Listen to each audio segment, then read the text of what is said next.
Régis, bonjour. Bonjour Eric. Régis, tu es né le 17 janvier 1967 du côté d'Antony, en région parisienne. Donc si je ne me trompe pas, tu as aujourd'hui 48 ans. On va faire ensemble un petit flashback, on va revenir en arrière, Régis. Et on va démarrer quand tu étais tout petit. Comment ça a démarré ton histoire d'amour avec le foot? Comment tu es devenu un passionné de foot?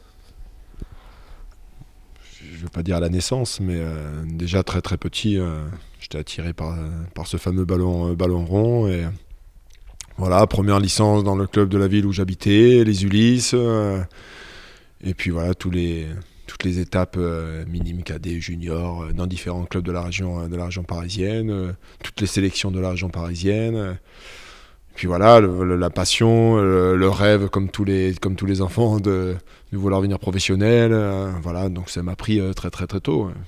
J'en ai tapé quelques-uns des ballons contre des murs. Donc les Ulysses, tu nous en as parlé. Après, tu portes le maillot de Massy, Oui, celui de Morangis.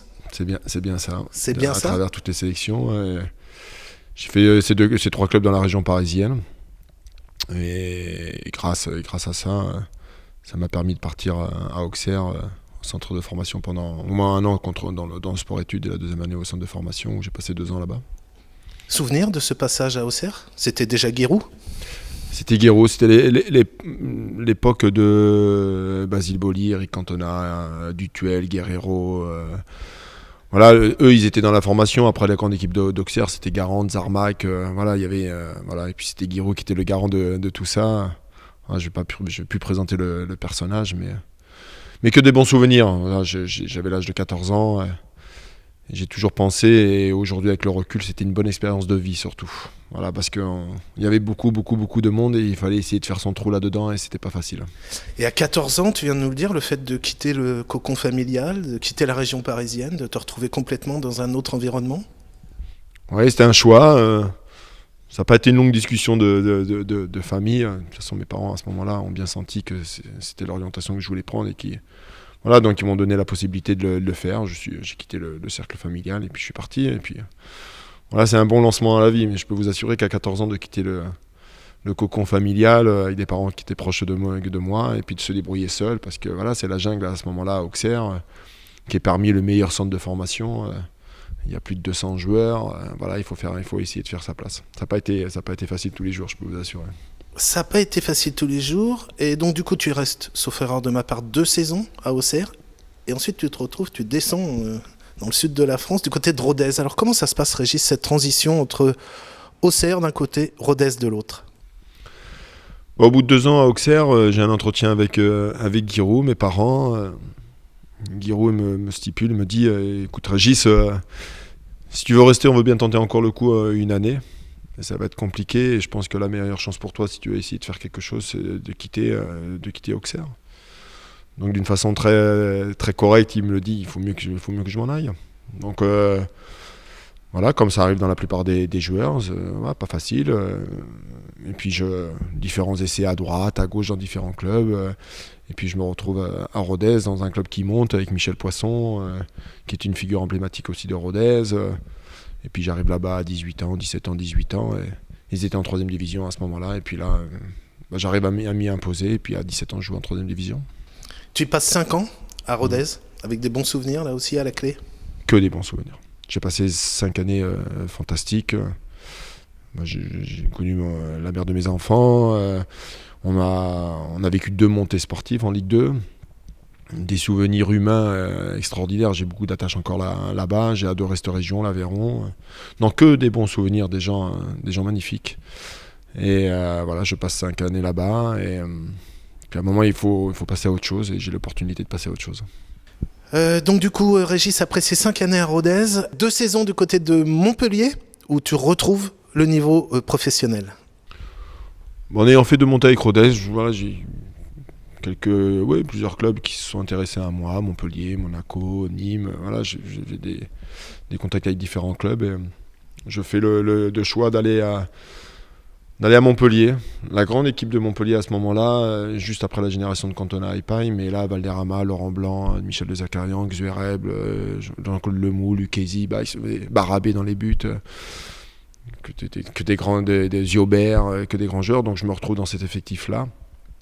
Malheureusement, je débute pas très bien parce que j'ai une pubalgie, donc je suis absent pendant 6 mois. Ça n'a pas été simple. Puis après, du mal à revenir dans le coup. Et malgré cela, quelques apparitions en Ligue 1, mais surtout un quart de finale de Coupe d'Europe contre Manchester United, où je suis sur le banc au match aller, mais titulaire au match retour suite à la suspension de Vincent Guérin. Et voilà, d'avoir connu ça, un quart de finale, malheureusement on se fait éliminer à domicile en ayant fait un match nul à Manchester. Voilà, une bonne expérience, mais mitigée un peu parce que je pense que j'ai pas donné le meilleur de moi-même là-bas et je suis parti un peu frustré et déçu de ma part. Donc on se retrouve été 92, un nouveau bail de 2 ans, cette fois à Bourges. Oui, plusieurs clubs de Ligue 2 appellent le club pour soit des prêts ici et là, et moi malheureusement cette forme d'impatience qui était la mienne à ce moment-là, malgré que Gérard Gilly, qui était entraîneur à ce moment-là, voulait me garder parce que ça se passait bien sur ma 3e année, j'avais signé 3 ans là-bas. Mais moi j'avais besoin de jouer, j'avais aucune garantie de jouer, j'arrivais à 24 ans, c'était plus possible d'attendre. Voilà, donc je décide de partir à Bourges, comme ça aurait pu d'autres clubs de Ligue 2. Mais une transition un peu compliquée, c'était l'année où il fallait finir dans les 10 premiers en Ligue 2, parce qu'il y avait 2 groupes pour faire une Super Ligue 2. Et Bourges, c'était pas la garantie de ça. Puis c'est Alain Michel qui... voilà. Et puis ça se passe bien, on finit dans les 10 premiers, on peut enchaîner par la suite. Et puis voilà, après, il y a toute ma carrière pratiquement en Ligue 2, qu'en Ligue 2. On arrive à l'été 94, et là, c'est à ce moment-là que tu débarques ici, à Niort, au sein de notre club, pour une première expérience en tant que joueur. Là encore, pendant 2 saisons. Comment ça se passe ici à Niort en tant que joueur, Régis ? Oui, Robert Buig, entraîneur, après Albert Rust. Le club comme on le retrouve aujourd'hui, malgré qu'il s'est beaucoup amélioré dans les structures. Voilà, 2 saisons, une première correcte, une deuxième un petit peu plus compliquée, des relations tendues avec Albert. On joue, mais on joue pas comme je voudrais moi, et on fait une saison difficile, on a du mal à se maintenir. Je crois qu'on se maintient au dernier match ou l'avant-dernier match contre Mulhouse ici. Voilà, une proposition de re-signer, mais c'était compliqué, donc c'est moi qui fais le choix de partir au Restart. Et tu retrouves la région parisienne au passage ? Et je retourne à la région parisienne, le cocon familial, entre guillemets. Oui, un club mythique, hein, le Restart, un état d'esprit, une mentalité très particulière. Saint-Ouen, là-bas, la porte de Gliancourt. Et puis, une de mes meilleures années en Ligue 2. Marque 14 buts. Voilà, une saison magnifique. Et suite à cette saison, je suis transféré au Stade Malherbe de Caen, où il y a un transfert. Voilà. 2 ans au Stade Malherbe de Caen ? Oui, 2 ans. 2 ans dans un véritable club. Mon club, que des bons souvenirs, ça n'a pas été simple aussi au départ. Voilà, mais aussi que des bons souvenirs. On a joué la montée les 2 fois, malheureusement on a fini 4e et 5e, ou 5e et 4e. Ça s'est joué à peu de choses. Mais un club, un stade, des infrastructures de travail. Non, 2 années en Normandie, voilà, super. 2 années super en Normandie, puis 2 années du côté de Nîmes. Ensuite, tu retraverses la France, tu continues à faire tes valises en permanence ou presque, et 2 saisons du côté de Nîmes. Des crocos. Ouais, je restais particulièrement que 2 ans dans les clubs. Quand on me propose 1 an, et Nîmes à ce moment-là, j'arrive pas en fin, mais à 32-33 ans, Nîmes me propose de signer 2 ans. Donc j'avais besoin de retourner aussi dans le sud. Voilà, et puis Nîmes, une place forte du foot. Un stade, un club, une ville, une région de foot, ce côté passionnel qui me manquait aussi moi, et une forme de corrida au quotidien quand on jouait, et j'ai adoré moi cette ambiance, et j'ai passé 2 années merveilleuses là-bas. Je me suis totalement régalé, malgré qu'il y ait eu un malentendu en fin de ma 2e année de contrat avec Dominique Battenet qui était entraîneur. Voilà, il a fallu. Puis après ça, il y a la possibilité de faire une année en plus. Mais j'avais donné la forme de parole à mes enfants et à ma famille d'arrêter ma carrière à ce moment-là. Et puis je me suis arrêté 3 mois, mais c'était pas possible. Je pouvais pas arrêter. Le foot me manquait trop. Et puis moi, physiquement, ça allait très bien. Donc je suis parti de la Cannes. Voilà. Et ouais, du coup, tu prolonges un petit peu, tu restes dans le sud, sur la Croisette, du côté de Cannes. Alors comment ça se termine cette carrière de joueur pour toi ? Club mythique, une formation mythique, des entraîneurs mythiques qui sont passés là-bas. Voilà, l'AS Cannes, à ce moment-là, qui sont en national, qui visent la montée. Et malheureusement, on loupe la montée à la dernière journée où on doit gagner contre le FC Valence, contre Valence. Si on les bat, on monte. Un match nul suffit à Valence et on perd chez nous à la Boca, malheureusement, et on ne monte pas en Ligue 2. Grosse, énorme déception. On décide, je m'étais engagé qu'un an là-bas, parce que c'était pour rendre service à M. Salerno qui était président à ce moment-là. Puis il me demande de faire une deuxième année. On finit 4e, on n'arrive pas à monter. Voilà, ça a été compliqué, décevant. Mais bon passage aussi là-bas, que des bons souvenirs. Régis, tout au long de cette carrière de joueur, tu as bien évidemment côtoyé de très nombreux partenaires. Est-ce qu'il y en a un qui t'a plus particulièrement impressionné tous les matins à l'entraînement ? J'ai côtoyé pratiquement plus de 400 joueurs avec qui j'ai joué, donc j'en ai connu. Mais Michael Pagis, avec qui j'ai joué à Nîmes. En plus, on s'entendait hyper bien sur le terrain et puis surtout dans la vie au quotidien. Quelqu'un de très discret. Donc on avait les mêmes approches. Voilà. Je crois que c'est Mika. Ouais. Mika. Si je te demande maintenant l'adversaire qui t'a donné le plus de mal sur un terrain, tu penses à qui ?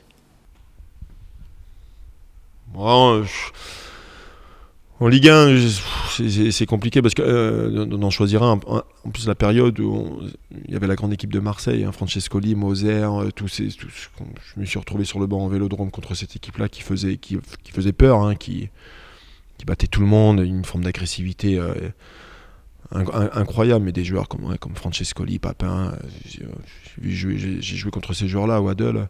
Mais la chose qui m'avait plus marqué, c'est quand on a joué contre Manchester United. Brian Robson, le capitaine de l'équipe nationale, à ce moment-là, c'est des joueurs, c'est des personnages sur le terrain. Paul Ince, on a joué contre David Beckham aussi. Tous ces noms-là qui ont représenté le football mondial. Donc il y a plein de petits souvenirs comme ça, mais qui marquent, parce qu'on sent bien que là, c'est autre chose. On referme la page, Régis, de ta carrière de joueur pour ouvrir ta nouvelle vie dans le monde du football, une deuxième vie, cette fois celle d'entraîneur, qui démarre du côté d'un club que tu avais connu en tant que joueur, c'est-à-dire du côté de Rodez. Oui, je rentre à la maison à Nîmes, en famille. Allez, on arrête la carrière de joueur. Et puis, des dirigeants, des personnes de Rodez m'appellent à ce moment-là, Thierry Nesson, un ami qui était installé sur Rodez, et le club de Rodez est au bord du gouffre. Ils sont en CFA2 à ce moment-là, ils sont au bord du dépôt de bilan, et il n'y a plus rien. Et j'ai laissé de bons souvenirs là-bas, et puis on me demande de reprendre le club, essayer de sauver. Donc, gros travail, des rencontres avec des partenaires, rencontres différentes personnes pour sauver ce club qui était au bord de la faillite. Et avec des gens du cru de là-bas, on reprend le club sur une année. Il faut le faire monter, il faut surtout pas le... Et puis on monte de CFA2 en CFA en ayant perdu un seul match sur l'année. Et on sauve le club. Et avec des gens, des partenaires là-bas. Là, on refait vivre un peu le foot là-bas. Et puis ma deuxième année, on finit second. On a failli monter en national sur deux années consécutives. Et puis, mais que des bons souvenirs. J'étais présent dans la même continuité que ce que j'avais connu en tant que joueur, mais là, dans une autre casquette. Proximité avec les gens ils reviennent au stade, pratiquement entre 4 et 5 000 personnes à tous les matchs. Pour une CFA, c'était magnifique. Tout le monde était très impliqué dans la vie du club. Et puis voilà, je fais ces 2 ans, et je pense que je ne pouvais plus tirer le maximum de ça. Et puis un ancien club, quand j'étais joueur, me rappelle, pour aller entraîner Nîmes. Pour aller entraîner Nîmes, effectivement, Nîmes où tu passes, tu arrives en 2005 jusqu'en octobre 2007. Donc ça s'arrête au tiers de la saison. Ouais. 2 ans, l'entraîneur qui est passé le plus de temps là-bas, sur place. Là, je me suis rendu compte que la vraie vie d'un entraîneur dans des clubs compliqués, difficiles, et je me suis rendu compte aussi la différence entre joueur dans un club et entraîneur, là où on porte tout le passé de ce club. En national, on loupe les montées 2 fois, on finit 2 fois 4e. Puis la 3e année, quand j'arrête au mois d'octobre, on est 3e le 10 octobre, je m'en souviendrai toute ma vie. On est 3e à ce moment-là. Et une dispute violente se passe avec Michel Mézy, qui était avant tout le directeur sportif de ce club, là, qui était revenu. Et je savais, on fait un match aux Costières contre Martigues, et on fait un 0-0, un pitoyable 0-0.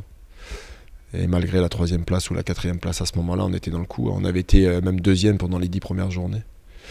Mais je savais que mon destin était réglé à ce moment-là. Et malheureusement, voilà, ils prennent la décision, malgré le classement, ils prennent la décision de me licencier. Ta carrière d'entraîneur se termine, on va dire, moyennement, tu viens de nous le dire, du côté de Nîmes. Et là, tu te retrouves quelques mois sans terrain, sans l'odeur du vestiaire, sans joueurs. Comment tu vis cette période forcément un peu compliquée, j'imagine ? Dépression. Très très mal. Premier mois, ça va à peu près parce qu'on a besoin de couper avec le foot. Très très mal vécu. C'est ma vie, je me suis élevé, éduqué là-dedans, dans ce milieu. Et là, je suis... voilà, le fameux manque. Le manque des vestiaires, l'odeur du vestiaire, la relation avec les joueurs, la relation avec la presse, voilà, tout ce qui entoure le monde du foot. C'est très très très très compliqué. Automatiquement, la vie familiale aussi en dépend. Voilà, c'est catastrophique pendant 6 mois. Et puis voilà, quelques clubs me contactent. Je fais des entretiens à droite, à gauche, des clubs de CFA, national. Mais moi, il était hors de question que je parte en CFA en ayant connu minimum la nationale. Et puis c'est compliqué, on se rend compte que là, voilà, les places sont chères partout. Puis Quevilly m'appelle. Je sais même pas où ça se trouvait. Je rencontre ces gens-là par correction et par politesse. Aucune installation sportive, pas de conditions d'entraînement. Ensuite, au bout du premier entretien, je dis c'est pas possible, je suis désolé, c'est pas possible. Puis on se rencontre une deuxième fois. Et puis il faut bosser. Il faut se remettre dans le bain. Et on remet la main dans le cambouis, comme à Rodez, on s'entraînait le soir. Et puis là, moi, je propose un projet, comme une structure professionnelle, s'entraîner le matin, 2 fois des séances. Voilà, je propose tout un mélange de tout ça. Et ils acceptent, mais c'est difficile. Et puis je passe 4 années merveilleuses. La première année, on loupe la montée de très peu. La deuxième année, on fait une demi-finale de Coupe de France. La troisième année, on monte en national. La quatrième année, on fait la finale au Stade de France. Avec des parcours incroyables, des scénarios de matchs incroyables, des relations avec les uns avec les autres incroyables. Et je passe 4 années là-bas.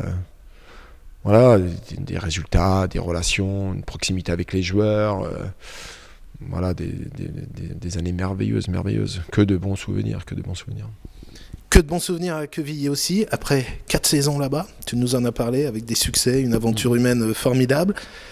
Après Quevilly, tu retrouves le monde professionnel en tant qu'entraîneur, cette fois du côté de Clermont, tu passes 2 ans à Clermont avec un président, un certain Claude Michy. Comment ça se passe, ces contacts et cette aventure du côté de Clermont ?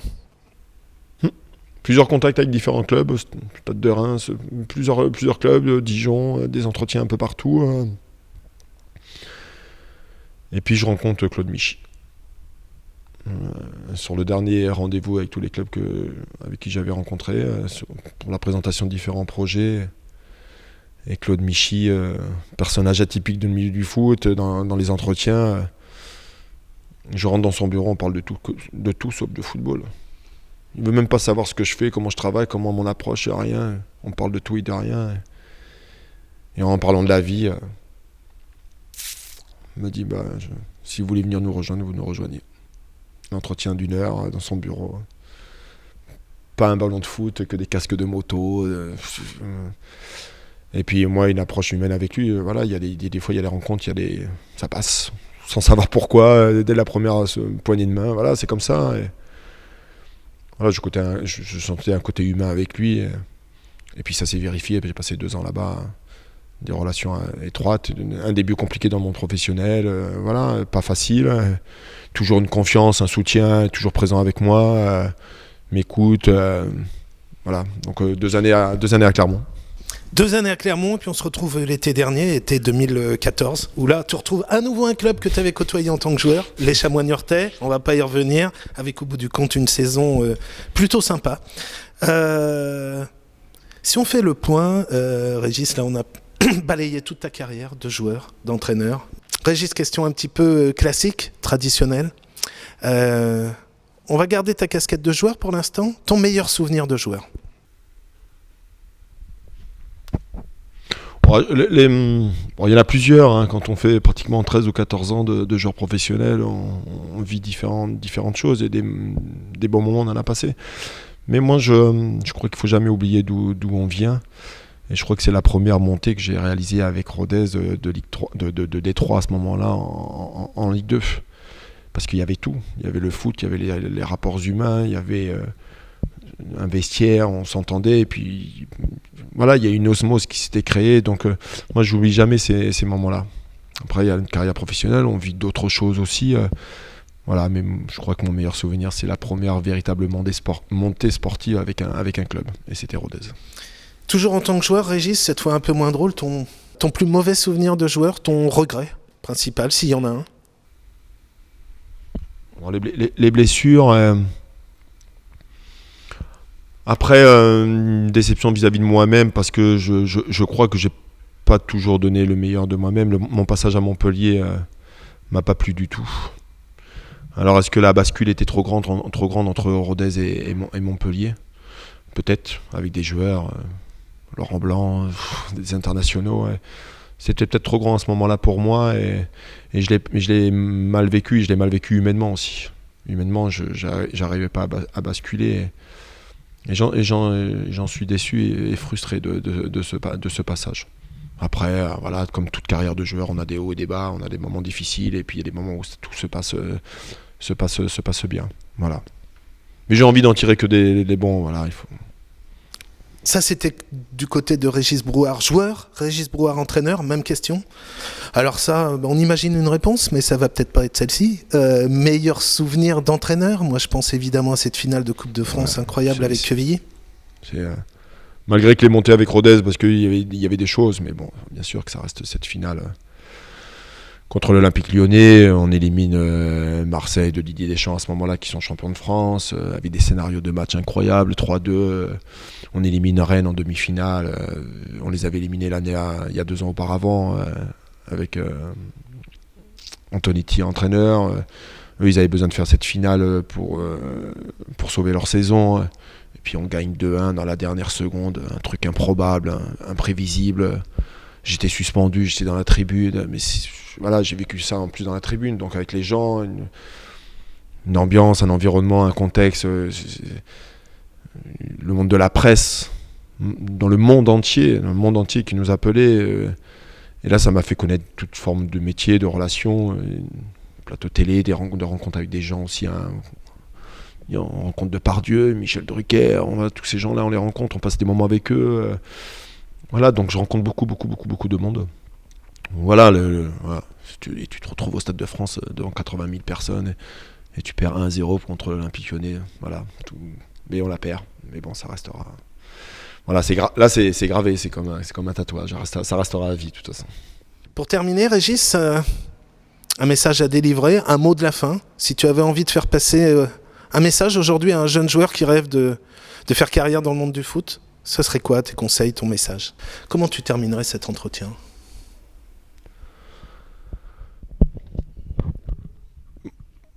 Moi, j'ai toujours été passionné par ce que je faisais. Quand j'étais joueur, et je suis passionné par mon métier d'entraîneur aujourd'hui, je suis un fou amoureux du foot. Je passe ma journée à regarder du foot. Et le vrai message, quand on a décidé de se lancer dans cette carrière, que ce soit joueur ou entraîneur, eh bien, il faut s'en donner simplement les moyens. Je ne l'ai pas toujours fait. Voilà, le message, c'est de faire les choses, mais de les faire bien, à partir du moment où on les a décidées. Et se donner, encore une fois, ces moyens. Et alors, ça demande beaucoup d'implication, beaucoup de travail, beaucoup de sacrifices. Mais réellement, ça vaut le coup. Et je ne regrette en rien tout ce que j'ai fait aujourd'hui, mais on aurait peut-être pu mieux faire. Mais surtout vivre sa passion. Quand on aime quelque chose, il faut le faire. Et moi, j'aime le foot, tout simplement. Voilà. Régis, merci beaucoup. Merci à vous.